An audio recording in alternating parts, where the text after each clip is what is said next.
रायगड महाराष्ट्रासह देश विदेशातील ताज्या बातम्या पाहण्यासाठी मॅक्स इंडिया लाईव्ह चॅनलला सबस्क्राईब करा आणि बेल आयकॉन दाबायला विसरू नका. खरा प्रश्न नाही नाही बघा, मी त्यांच्यावर काही बोलत नाही. अनेक लोक विषय मुंबईतले वेगळे वेगळे घेऊन येतात, काही काही सुपारी घेऊन येतात, काही काही खरे विषय घेऊन घेतात. मला त्याच्यात काही जायचं नाहीये.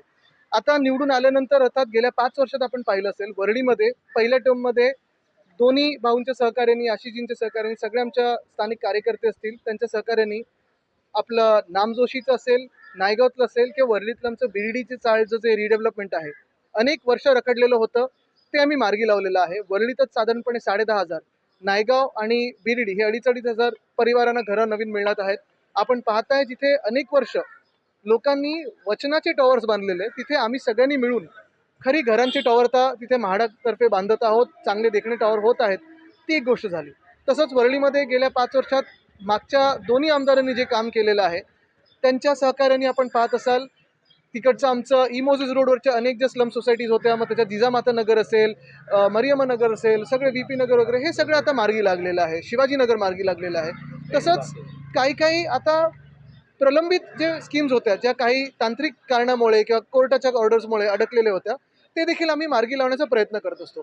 त्याच्यामुळे आम्ही अनेकदा इथे येत असतो आणि ते मार्गी लावतो. काही काही लोक आडकाठी निर्माण करण्याचा प्रयत्न करतात, काही काही लोक सहकार्य करण्याचा प्रयत्न करणार, ते करणार. काल तुम्ही आयुक्तांना पत्र देखील हो, लिहिलं आहे. रेंटचं ज्या पद्धतीने घनकचरा हो, याच्यावरती कर त्याच्यावर शिवसेना उद्धव बाळासाहेब ठाकरे रस्त्यावर उतरणार आहे. आम्ही पहिलं तर घरोघरी जाऊन जे काही ऑब्जेक्शन BMCनी मागितलेलं आहे, कारण घनकचरा कर म्हणजेच अदानी कर, त्याच्या विरोधात आम्ही लढा देणार आणि हे आम्ही मुंबईकरांना लादू देणार नाही. हा भाजप अदानी कर लावत आहे. बँकांमध्ये जाऊन आंदोलन केले जाते आणि मराठीची सक्ती असली पाहिजे, मराठी बोललं पाहिजे. काही उत्तर भारतीय अधिकारी आहेत त्यांना सुद्धा आता आपण पाहत असाल, तामिळनाडूमध्ये देखील तमिळ बोलण्यावर त्यांचं जास्ती प्राधान्य आहे. कर्नाटकमध्ये कानडी भाषेवर आहे. अनेक आपल्या आपल्या राज्यांमध्ये त्यांच्या स्थानिक भाषांवर आहे. तर काहीच चुकीचं नाही. महाराष्ट्रात मराठीला प्राधान्य दिलंच पाहिजे. आणि माझं हेच म्हणणं आहे की इतर सगळ्या भाषा आपण शिकलो पाहिजे. म्हणजे तुम्ही फ्रेंच शिका, हिंदी शिका, इंग्लिश शिका, पण मराठीचा जो कोण अपमान करत असेल, कायदा सुव्यवस्था तर महाराष्ट्रात राहिलीच नाही, म्हणून कोणीतरी कायदा हातात घेतं. पण मारहाण पण केली जाते काही अधिकारी. बघा, आता ह्याच्यात एक महत्त्वाचं आहे, मारहाण ही समोरून काय रिएक्शन आहे वगैरे ह्याच्यावर आहे. मी त्याचं कोणाचं समर्थन करत नाही, मारहाणीचं बिलकुल करत नाही. पण जर कोणी मराठीचा अपमान करत असेल आणि मराठी माणसांनी रिॲक्ट केलं, तर ते तिकडचा स्थानिक विषय तो बनतो. पण कायदा आणि सुव्यवस्था राखणे. काल दीनानाथ मंगेशकर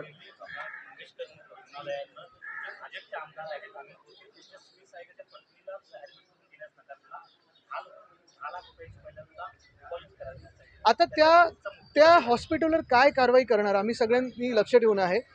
फक्त भाजपचे आमदारांचे PA म्हणून नाही, तर एक महाराष्ट्राचे किंवा ह्या देशातले नागरिक ज्यांना खरोखर गरज आहे, गरजू लोकांना जेव्हा आपण पाहतो आणि अशा इमर्जन्सी सिच्युएशनमध्ये त्या महिलेची मला वाटतं तर मृत्यू झालेला आहे, हे अतिशय दुर्दैवी. आणि महाराष्ट्रासारखे प्रगत राज्यात असं व्हायला लागलं, जिथे आपण आत्ता अनेकदा म्हणजे लाडकी बहीणबद्दल वगैरे चर्चा करतोय, राजकारणात न जाता मला वाटतं त्या हॉस्पिटलवर किंवा जे कोणी ते संचालक असतील त्यांच्यावर कडक कारवाई झाली पाहिजे. याच हॉस्पिटलला या हॉस्पिटलला मुख्यमंत्री सहाय्यता कक्षात मुंबई बघा, एक आहे की जर मुख्यमंत्री कार्यालयातून आणि सहायता कक्षातून 5 वेळा फोन गेले, मला वाटतं काल मी बातम्यांमध्ये पाहिलं, हे होऊन मुख्यमंत्र्यांचं जर ऐकत नसतील, तर मग नक्की हा माज कोणाचा आहे, ही मस्ती कोणाची, हे उतरवणं काम हे मुख्यमंत्र्यांचं. बघा, त्यांना वाटतं इथे कोण उद्धवजींनी ज्या पद्धतीने एकनाथ शिंदेना एसनशी बोलले होते, त्याच्यावरती एकनाथ शिंदेने उत्तर दिलेलं आहे की यूज अँड थ्रो मी बोललो तुम्हाला तर चालेल का, अशा पद्धतीने ते बोलले. मला वाटतं यूज अँड थ्रो म्हणजे स्वतः पैसे खायचे आणि पळून जायचं. ईडीचं एक कुठून तरी नोटीस आली की धावत धावत सुरतेला जायचं. हे यूज अँड थ्रो स्वतःचे झालेले आहेत. आता त्यांची परिस्थिती भाजपने यूज अँड थ्रो केलेली आहे, हे त्यांना लक्षात आलं आहे. आणि तरी देखील हातपाय मारण्याचा प्रयत्न आहे. भाजपकडून कुठेतरी एशन्सी प्रयत्न करत आहेत, त्यांचा गट जो आहे, की सगळीकडून कचरा आता गोळा केला, आम्हाला आता तुम्ही वाचवा. वक्फ बोर्डाच्या विधेयक मंजूर होत असताना, मतदान होत असताना शरद पवार त्यासोबत त्यांच्या पक्षाचे 2 खासदार सुद्धा अनुपस्थित होते. काही आजाराचं कारण देतात, मात्र तुम्ही माहिती नाही. बघा, आमचं तर भूमिका स्पष्ट आहे. मला त्यांच्या पक्षाची माहिती नाही, मी त्यांच्यासाठी बोलू नाही शकत. पण एक महत्त्वाचं आहे, आपण बघा, ज्या प्रकारे भाजपच्या सर्व नेत्यांनी भाषणं केली, ज्या प्रकारे त्यांनी भाषणं अशाच सांगितलं की गरीब मुसलमानांना मदत होणार, गरीब मुस्लिम समाजाला मदत होणार, अमुक होणार, तमुक होणार. मग मला तुम्ही सांगा, जिन्नापेक्षा जास्ती प्रेम जे आज मुस्लिम समाजाबद्दल दाखवत आहेत, ते हिंदुत्व त्यांनी सोडलंय की आम्ही सोडलंय?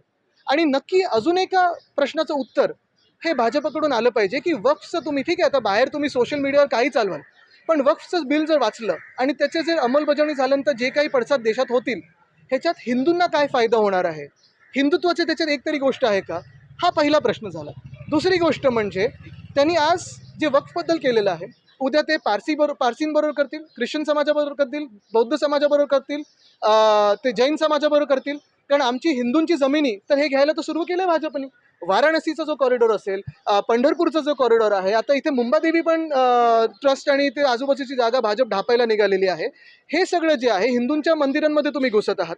हिंदूंच्या मंदिरांचे जे ट्रस्टचे पैसे आहेत ते कुठे वापरायचे, कसे वापरायचे हे आता भाजपचे नेते ठरवायला लागलेले आहेत.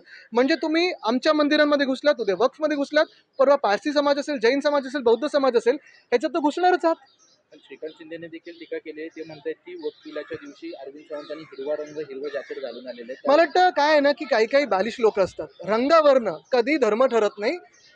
रक्ताचं रंग हे लाल असतं. मध्ये भाजप बोलले ना की लाल माओवादी वगैरे, रक्त तुमचं सगळ्यांचं लाल आहे आणि रंग हे सगळ्यांचे आहेत ना. असे फालतू चर्चांमध्ये मला जाण्यात काही रस नाही आहे, कारण त्यांची ती बुद्धी तेवढीच आहे. ते जाऊ दे, त्यांना सोडून द्या. आमच्यामध्ये पण असताना तेवढीच किंमत द्यायचो, म्हणून कोल्ड कॉफी मला वाटतं घ्यायची.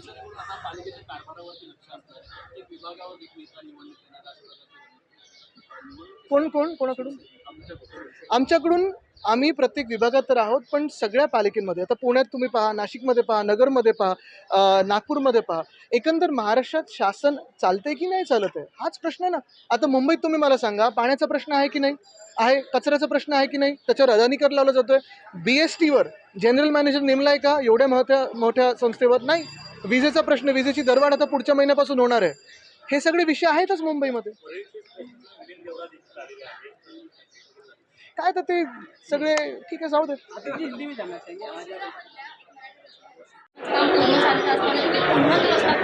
आमच्याकडे पण आता एका संस्थेला ते GK मार्ग आहे, आम्ही तेच सतत सांगतो BMCला की सतत खोदू नका, सगळे यंत्रणा एकत्र बसवा आणि काम करा.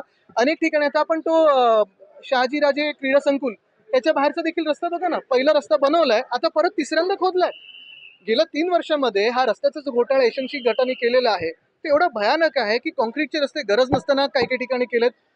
जिथे नंतर त्यांना आठवले की अरे ह्याच्या खालती अजून काहीतरी आता डक्टिंग केलं पाहिजे वगैरे, ते नंतर परत खोदत आहेत. म्हणजे मुंबईकरांचे हाल होत आहेत आणि पैसे आपले लुटले जात आहेत, खिशात ह्यांच्या जात आहेत. याच्या अगोदर बघा, मी सगळीकडे, मग ते जोशी मठ असो किंवा महाराष्ट्रातलं कुठचं अजनीवन असो, पुण्याचं रिव्हरफ्रंट डेव्हलपमेंट असो, जिथे जिथे पर्यावरणाचा ऱ्हास होतो तिथे मी बोलण्याचा प्रयत्न करतो आणि तिथे नक्कीच मी आडवा येणार, दंडणार.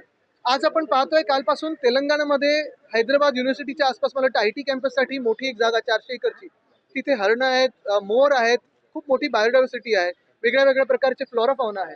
तिथे ती जागा वाचवणं गरजेचं आहे. मी तिकडच्या CMना, रेवंतजींना नक्की विनंती करेन की ते सेन्सिटिव्ह आहेत, जेवढं मी त्यांना ओळखतो, आणि त्यांनी देखील तिकडच्या स्थानिक लोकांचं ऐकून, नागरिकांचं ऐकून, विद्यार्थ्यांचं ऐकून हे जे काही डिफॉरेस्टेशन आहे ते रोखावं.